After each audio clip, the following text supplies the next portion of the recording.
Bienvenue voyageurs dans la caravane de la Gitane sans filtre. Je suis ravie de vous retrouver pour votre tirage spécial été concernant le mois de juillet 2024. Pourquoi spécial? Puisque nous allons procéder différemment pour ce mois. Bienvenue si vous êtes nouveau, si vous découvrez.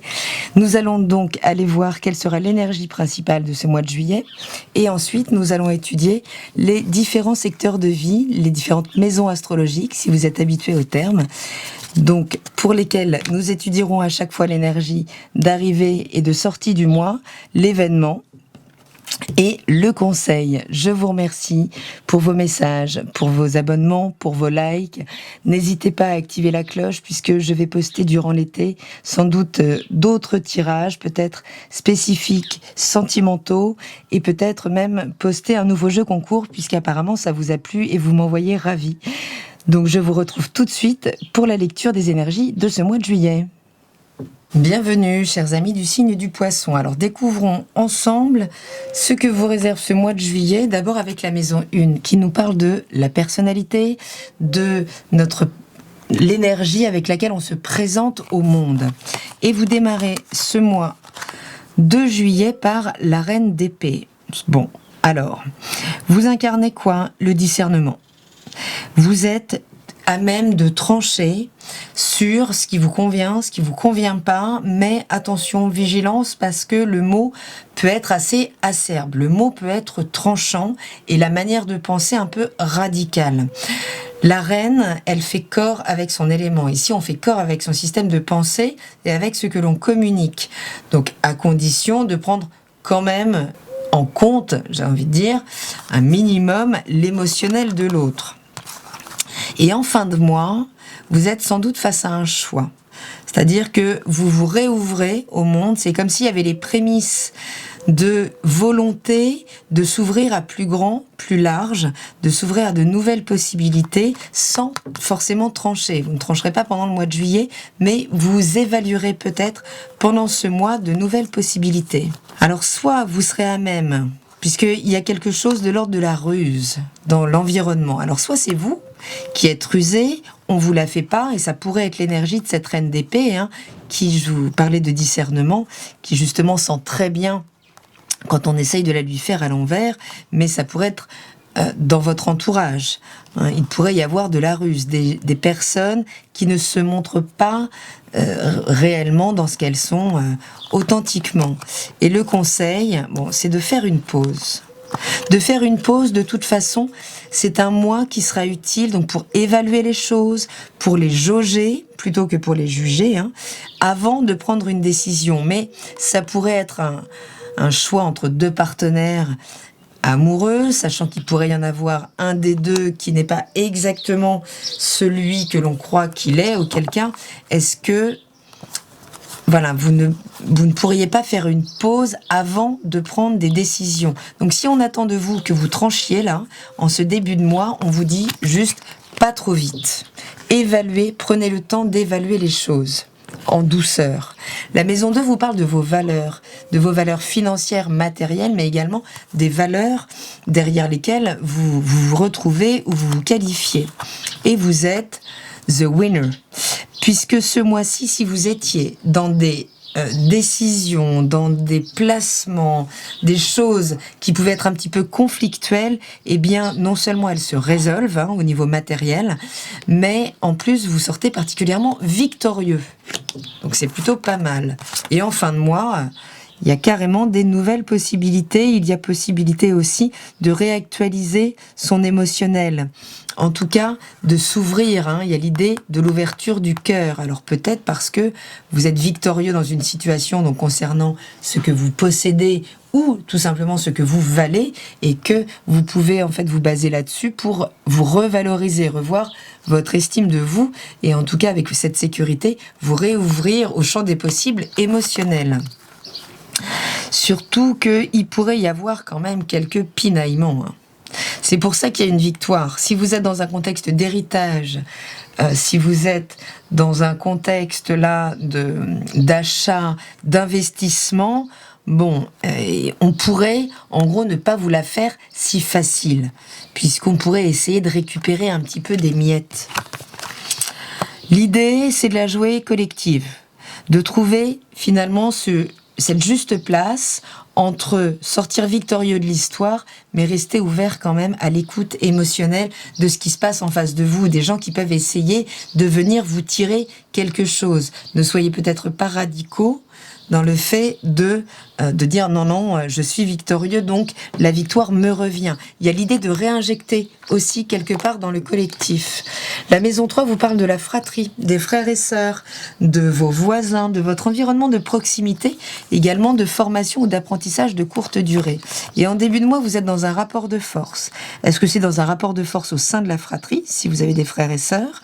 Est-ce que c'est un rapport de force avec les voisins?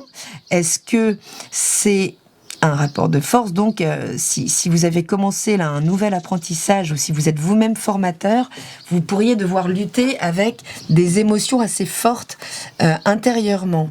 Et en fin de mois, vous pourriez vous sentir un peu dépossédé des choses.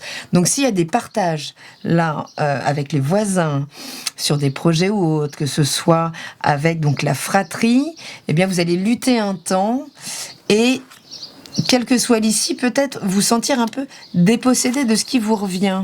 Il y a une nouvelle qui vous arrive, donc quelles que soient les voies de communication. Et c'est une nouvelle qui nous parle alors il y a peut-être de la tristesse, effectivement, on peut perdre. Alors, n'y voyez pas la mort au sens premier. Alors, évidemment, il y a beaucoup de départs en 2024. Voilà, si on peut s'attendre dans un environnement plus ou moins proche. Là, on est dans un environnement donc fraternel, mais voilà, il pourrait y avoir quelque chose annonciateur d'une nouvelle qui nous fait finalement nous sentir un petit peu esselés, un petit peu appauvris. Bon, on va voir au niveau de la famille, du foyer, du lieu de vie peut-être. Vous démarrez, mais pour le coup en pleine générosité. Vous êtes ouvert, vous êtes dans le donner, le recevoir, dans le partage équitable des choses, mais il y a une certaine inertie quand même émotionnelle. C'est-à-dire vous pourriez avoir l'impression de beaucoup donner de vous au niveau du foyer ou des racines, et recevoir peu. On peut retrouver un petit peu ce 5 là.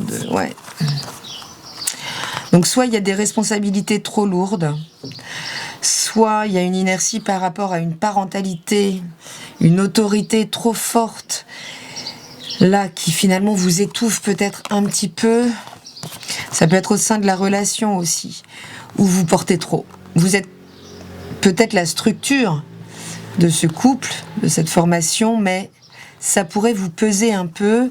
Et l'idée, c'est vraiment de travailler pendant tout ce mois-là à rétablir l'équité au sein du foyer. Donc à adapter évidemment en fonction de votre situation. La maison 5 nous parle du lien aux enfants, nous parle de notre créativité, nous parle de la relation amoureuse, également de notre auto-estime. Et là, on part à la conquête.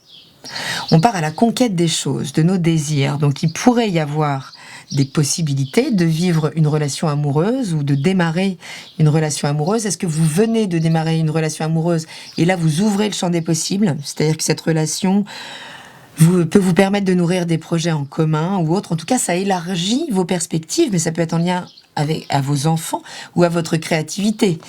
Surtout si vous collaborez professionnellement, là, il pourrait y avoir le fait de trouver les bons partenaires pour pouvoir créer ensemble un projet qui vous tient à cœur.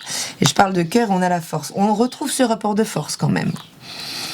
À la fin du mois, on est dans un rapport de force, donc vigilance à votre ego, à ce qu'il soit placé à sa juste place, pour ne pas avoir à lutter forcément avec l'extérieur, avec l'autre, mais peut-être établir ce rapport de force intérieur pour que les émotions soient à leur juste place sans qu'elles ne débordent trop. Puisqu'il s'agit bien d'accueillir des émotions. Alors, il peut y avoir donc une opportunité de vivre de l'émotionnel, incarné par cette femme. Ça peut être la rencontre avec une femme, évidemment, qui va vous ouvrir des perspectives, mais peut vous mettre dans une forme de tension intérieure dans ce que ça va créer. Et l'idée, c'est bien de vous y retrouver. On a l'alignement dans ces deux cartes. Ici, la force aligne finalement sa puissance de feu à sa volonté, elle la transforme en volonté et non plus en lutte. Et ici, de la même manière, on aligne notre cœur, notre mental et leur application dans la matière. Mais il pourrait y avoir du mouvement et des émotions pendant ce mois de juillet. Donc soit avec vos enfants, avec le partenaire amoureux ou en termes de création. La maison 6 vous parle de votre quotidien, donc de vos collègues de travail, de votre santé, de vos petites manies, de vos habitudes. Et en début de mois, avec ce 9 de Pentacle, on se sent plutôt en pleine forme, dans l'abondance, plein d'énergie, donc dans la générosité, fatalement. Mais en tout cas, on se sent riche de ce quotidien.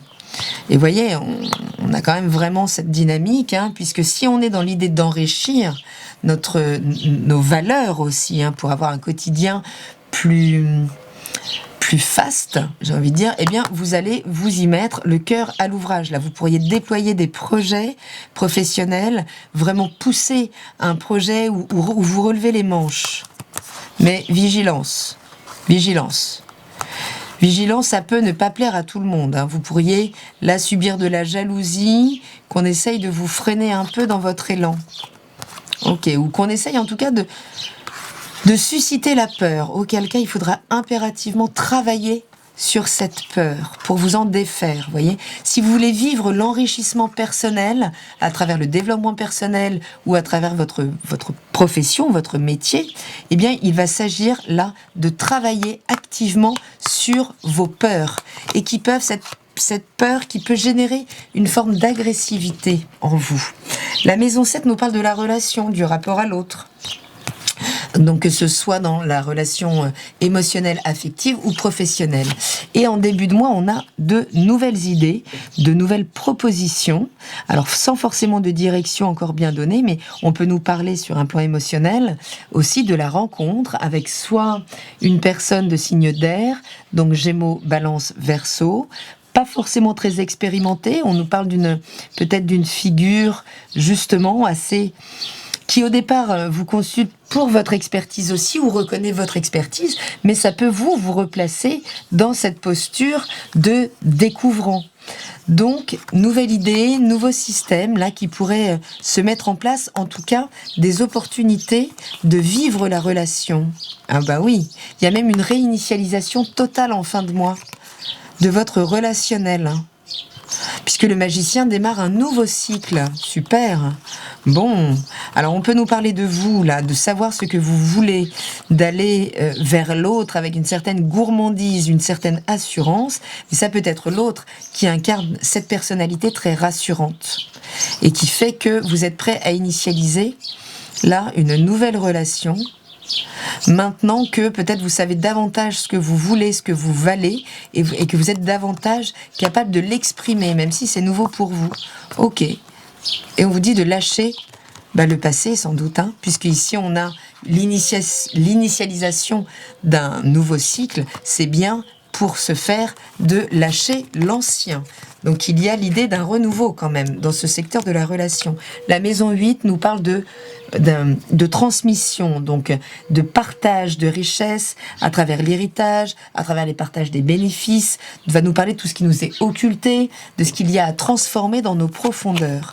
Et en début de mois, on pourrait être un petit peu coincé dans son système. Alors soit on est affligé par des choses là que l'on apprend, qui nous collent un petit peu au sol, qui nous abattent un petit peu, mais on finit le mois plutôt dans la tempérance, donc rien de dramatique. On apprend justement peut-être à assouplir son système de pensée, peut-être à s'ouvrir davantage à l'échange, au partage. En termes d'événements, il peut y avoir quand même quelque chose qui nous plombe un peu, mais qui va nous permettre de prendre de la hauteur, surtout si on voit plus large, plus loin. On va vous demander de faire preuve un petit peu de courage, peut-être, ce mois-ci. peut-être un petit peu de courage, effectivement. Alors, on peut avoir une nouvelle qui arrive par le biais des frères et sœurs ou de l'environnement, hein, qui est un petit peu dur, mais vous saurez réharmoniser tout ça. Donc, pas d'angoisse, on a la tempérance avec nous. La maison 9, c'est la maison du sens, de la philosophie. C'est l'espace où on élargit nos horizons, où on part à la rencontre de ce qui nous est étranger, donc où on part à l'étranger concrètement, où on va vraiment élargir notre système de pensée. Et en début de mois, eh bien, c'est peut-être par le biais d'une nouvelle rencontre émotionnelle qui nous fait revoir complètement notre système de pensée, justement. On peut parler d'une rencontre avec une personne plutôt d'un signe d'eau, donc Cancer, Scorpion, Poisson. On peut vous parler de vous, évidemment, qui retrouvait cette forme de candeur, d'insouciance, dans l'idée de pouvoir à nouveau aimer comme si on n'avait jamais souffert. Formidable. Ouais. Et à la fin de ce mois, on nous parle d'être vigilant à ne pas se sentir possédé par cette nouvelle relation-là. Ou alors un nouveau système de croyance, mais qui vient tout de suite nous asservir à lui plutôt que de nous rendre notre liberté. On peut parler également de contractualisation d'échange d'argent par le biais d'un notaire ou à travers, eh bien, peut-être un héritage, hein, évidemment. L'événement, il est en lien avec la maison, peut-être avec le foyer, avec les racines, ou un lien se coupe, potentiellement. Mais ça peut être juste un lien de dépendance, là, qui fait que en se réouvrant à quelque chose de nouveau, on peut couper avec l'ancien auquel on était soumis au niveau de nos systèmes de pensée. La maison 10 vous parle de vos objectifs de réalisation en termes de vie publique, de votre carrière, de vos responsabilités également, qui en début de mois vous rendent particulièrement pragmatique. Vous êtes sur la réserve pour préserver vos valeurs ou peut-être votre statut. Et à la fin du mois, vous êtes beaucoup plus fluide puisque vous accueillez la transmission. Alors, est-ce que vous reprenez un poste? Est-ce que vous reprenez une mission? Est-ce que vous héritez de l'objectif de quelqu'un d'autre qui n'a pas été au bout? Vous reprenez le truc pour aller au bout? Ou est-ce que c'est vous qui, justement, rendez votre tablier et transmettez la tâche à l'extérieur? En termes d'événements, on nous parle de l'intervention d'un homme. Donc, qui vient soit vous confier des nouvelles responsabilités, soit à qui les transmettre. D'accord? Mais on nous parle vraiment de peut-être passer à l'action ce mois-ci. D'accord. Vous pourriez être confronté quand même à une certaine colère, à une certaine frustration. Et on vous dit, plus vous serez accroché à vos avoirs, plus ça pourra cristalliser finalement ces émotions là au fond de vous. Et on vous dit ici aussi de lâcher. Ça peut être une colère par rapport à une figure colérique au niveau de la hiérarchie, là qui vous invite à lâcher aussi, à finalement transmettre là ce qui ne vous convient plus ou ce qui vous étouffe là-dessus. La maison, c'est la maison des réseaux amicaux, des réseaux collaboratifs, des réseaux sociaux aussi, pourquoi pas, partout là où on va partager son système de valeurs. Et en début de mois, on nous annonce tout de suite du mouvement. D'accord? On vous impose de vous réaligner, cœur, esprit, action, pour suivre un mouvement qui est en place. Il pourrait donc y avoir du changement au niveau des réseaux. Et oui, on vous parle peut-être là même, avec le cavalier d'épée, ça y est, de redonner une nouvelle direction à vos idéaux. Et de peut-être faire le tri, là, dans les gens qui ne partagent plus peut-être vos systèmes de valeurs. Surveillez les phases lunaires, puisqu'elles pourront générer un émotionnel en lien avec les réseaux amicaux ou les réseaux sociaux, justement, vous invitant là à l'audace, à oser vous affirmer, à oser finalement faire force de conviction pour imposer aussi qui vous êtes et pouvoir rayonner littéralement qui vous êtes. Ici. La maison 12 nous parle de la mise en retrait, de la fin de cycle, de la gestation du cycle suivant.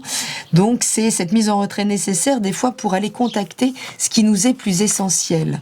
Ouais. Et vous allez en fait retrouver peut-être beaucoup plus de puissance, de force si vous vous retrouvez avec vous-même. Il y a l'idée là de retrouver de la puissance, une verticalité, de redensifier vos corps énergétiques, mais à condition de vous mettre un petit peu à l'écart. Et en fin de mois, vous pouvez là vraiment être dans cette transmission, dans cette vous laissez les choses aller.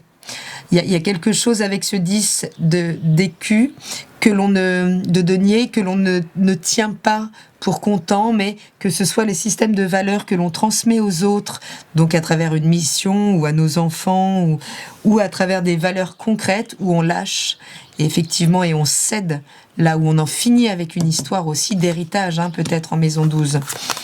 Puisqu'on nous parle de s'éloigner d'une situation, de justement pouvoir accuser les remous. Mais en vous mettant peut-être à distance, il y a l'idée de lâcher prise, hein, de lâcher prise en cette fin de mois pour pouvoir contacter votre réussite, votre propre étoile. Il peut y avoir du tri un petit peu, mais il s'agira vraiment de vous imposer, là, peut-être assez fermement quand même ce mois-ci. Et l'énergie principale, vous voyez, c'est l'empereur. Ok.